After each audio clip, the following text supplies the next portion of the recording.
Yeah. Sometimes I get so mad, there's no controlling me. My thoughts get so bad, I'm like, I might. Dakota Soccer here with Martin Brook with JPL, and we're just winding down a really successful first event here in Rapid City. Yep, it's been an interesting event from the weather. We've had everything. We've had snow, we've had rain, we've had wind, we've had sunshine, but most of all, we've had a great welcome by great people in Rapid City in South Dakota. So, yeah, thank you to everyone at this great club. I think the Rapids and the community really rolled out everything they could for you, and the grounds here were just perfect, weren't they? Honestly, we'd seen photos and drone footage of it, and we thought, wow, that looks really cool. And obviously, we've been in Salt Lake City for an event at the RAC, and we've been to Arizona Athletic Grounds in Mesa, and both of those facilities were amazing. But I think this is my favourite because it's real. It's run by soccer people for soccer people. The people who work here and have helped us put this event on have just been absolutely immense. So, yeah, we're looking forward to coming back and making this bigger and better next year. Hopefully we'll be a part of that. Absolutely. Honestly, the video content that you've put out has been so great. We just can't believe how quick you get it out. It's fantastic. Well, enough about this. I'm really interested in your function at JPL, and I think people are interested in knowing where you're headed with the organization. It's a good question. Sometimes I ask myself it. So we started 13 years ago, almost as a dare. Someone said, if you don't like the way soccer leagues are done, do it yourself. So I went, okay, we'll do it. We started with 32 teams from 12 different clubs in England, and now next season when we start in England we'll be at about 2,000 plus clubs, easily 45 plus thousand boys and girls playing. We've since moved into America, and by the time next season starts we'll have leagues in Canada, Mexico, Malta, also then through the Middle East in Bahrain, Oman, Saudi Arabia, Qatar, UAE, and also opening in Australia in September with still more to come. So we're trying to bring a certain standard of soccer league to the world, but most importantly trying to create a community of soccer lovers that hopefully then in future years we can get to meet. We want kids in America to play kids in England, Australia. We want to make it more and more exciting and more inclusive. You have the perfect tool for that. One thing I was wondering, talking to some of the people, you talk about all the locations around the world, and you have to have somebody in your company that has a lot of cultural knowledge to be able to go from one country to the next, and because every place does it differently. So it's really funny that there's lots that are the same. So parent behaviour, coach behaviour can sometimes be exactly the same, whether you're standing in Qatar or USA or England, it doesn't change. But the drive of the kids is the same, so you get that. Culturally, yeah, there are differences, and we always try to ensure that we have good local people who can advise us so that we respect local traditions, and that even a difference sometimes in language between England and America. It's important that we engage with the community so we understand different words. We say football boots, you say football cleats. There you go. And one of the things that I like about the difference in slang is not one of your English people called me a wanker this weekend, so I feel pretty good about that, at least that part of it. Hey, honestly, we love bringing our staff team over here, and it's important to us that we take everyone everywhere we can. So Brandon, who runs JPL USA, has come to England and helped in events over there.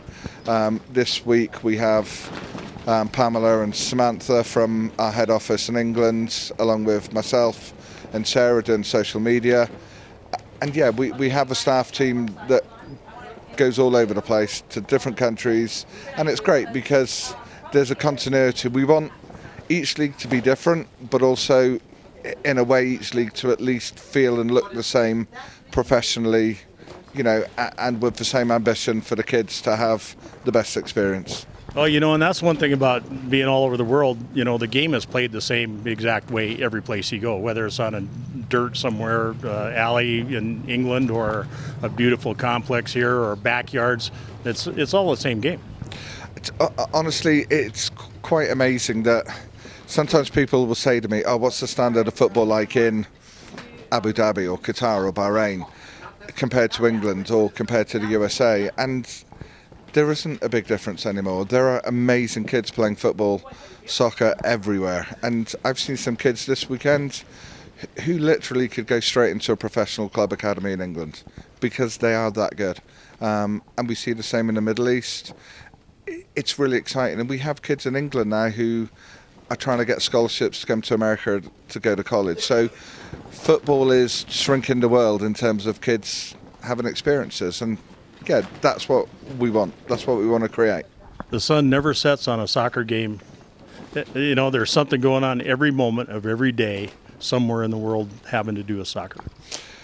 Yeah, that's a good thing and a bad thing, because I used to have summers off and I used to have a Sunday off, and nowadays, because there's so much soccer in a different country somewhere, that there's no days off. But hey, I love the game and I can't think of any better job I could be doing. I love the game, and I especially love the kids that play it. And that's why we do what we do, because we love those kids.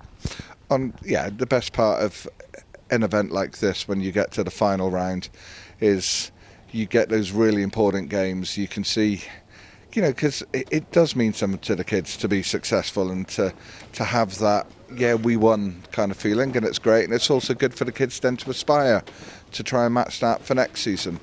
But seeing the smiles when you put a medal around their neck and you give them a trophy, there is no better feeling. Yeah, you're exactly right. So what's next for you? I know you're getting on an airplane probably today or tomorrow and going somewhere around the world. So I've actually got 2 days off in South Dakota. I want to go and see the sights. Really excited. We're so used to in the US going to the big cities that this has been the event I've been excited about. To come here to, a really authentic part of America, see the sights. So have a luxury of 2 days off, then back to England, and we have a month of finals in England. And then, it'll be travelling again. But trying to stay home for a little bit. I was talking with Sam yesterday about some of the trials and tribulations in your English operation, and she was talking about, we have some disciplinary issues I have to deal with, and I said, in England, soccer is or football is not a matter of life or death. It's more important than that, and really, there it is. I mean, it's life or death for a lot of those folks. It's our national sport. It's our national obsession. It brings people together, sometimes pushes them apart, depending on who you support. But it's an overriding obsession, passion, and especially now in England as we go into finals month, you hope to see the best of everything, and you hope that every final goes off. But sadly, in any cup final, there's always got to be someone who doesn't live for trophy, so you've also got to be conscious of their feelings. But it's going to be a busy month, and it'll be a lot of fun. And lots of smiling faces. And a few tears too, probably, but that's just the game, and that's the competitive part of the game.